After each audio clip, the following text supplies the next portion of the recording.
Que peut-on retenir de la loi sur le bail à usage domestique? Je vous invite tout de suite à suivre ce commentaire sur image. Loi de la République et programme de développement.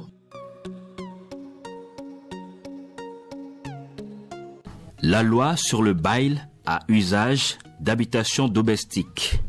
La loi numéro 2018-12 du 2 juillet 2018 portant régime juridique du bail à usage domestique en République du Bénin, modifiée et complétée par la loi numéro 2021-02 du 1er février 2021, est une loi qui s'applique à tous les baux portant sur les locaux ou immeubles qui servent de logement à une personne vivant seule ou avec sa famille et des personnes dont elle a la charge.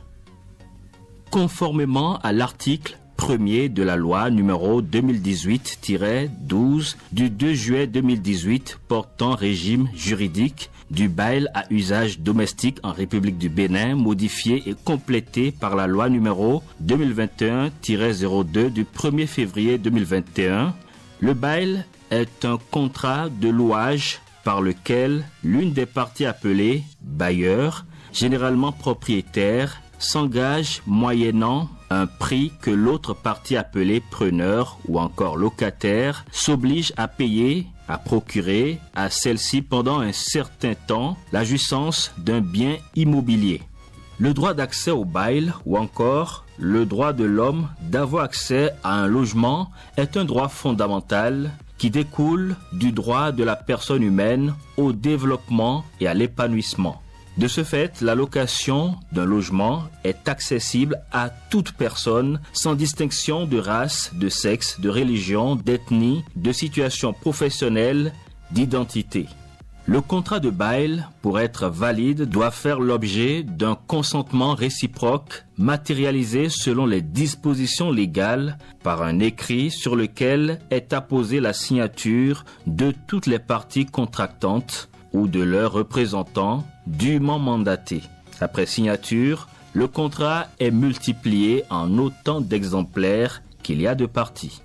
Préalablement à la remise des clés, un état des lieux d'entrée est établi contradictoirement entre le bailleur et le locataire. Cet état des lieux prend la forme d'un acte sous seing privé ou d'un acte d'huissier à la charge des parties et est annexé au contrat de bail. De même, lors de la remise des clés, le locataire verse au bailleur un dépôt de garantie qui a pour objectif de garantir les dommages éventuels occasionnés par le locataire pendant la durée du bail et de couvrir les impayés éventuels en fin de bail. Le bailleur est tenu de délivrer un logement en bon état d'habitabilité.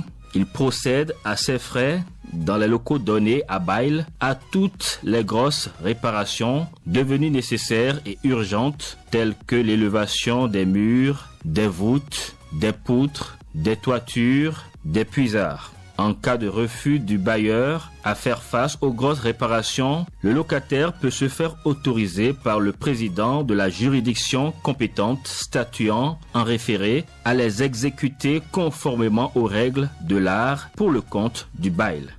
Le locataire est tenu de payer le loyer sans retard à la date convenue et d'exploiter les locaux pris à bail en bon père de famille et conformément à la destination prévue au bail. Aussi est-il tenu aux réparations d'entretien. Il répond des dégradations dues à un défaut d'entretien au cours du bail. Un agent immobilier est un professionnel qui exécute sur instruction et mandat des opérations immobilières.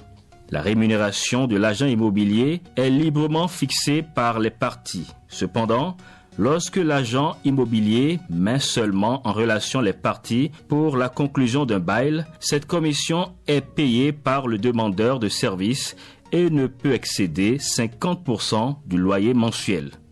L'exécution ou la mauvaise exécution de l'une au moins de ces obligations par le locataire entraîne la résiliation pure et simple du bail. Ce manquement constaté par un huissier de justice ouvre la voie à la résiliation du bail et par conséquent à l'expulsion du locataire qui est ordonnée par le président du tribunal de première instance compétent dans les 30 jours de sa saisine. Les parties peuvent convenir dans leur contrat que les contestations seront réglées par voie de conciliation ou de la médiation. Dans ce cas, elles indiquent au contrat la procédure de désignation du conciliateur ou de médiateur ainsi que les litiges dont la contribution ou le règlement leur est soumis. Toutefois, toute contestation entre bailleurs et locataires concernant les loyers sera obligatoirement soumise au président du tribunal de première instance ou au juge délégué par lui à cet effet, statuant en la forme de référé.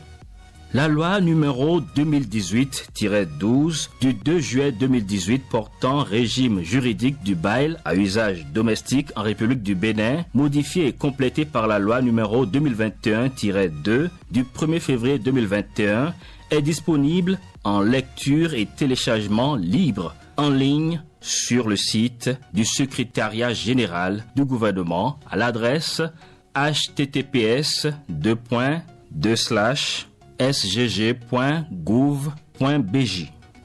Un nouveau type de citoyen NTC connaît la loi sur le bail à usage d'habitation domestique de son pays.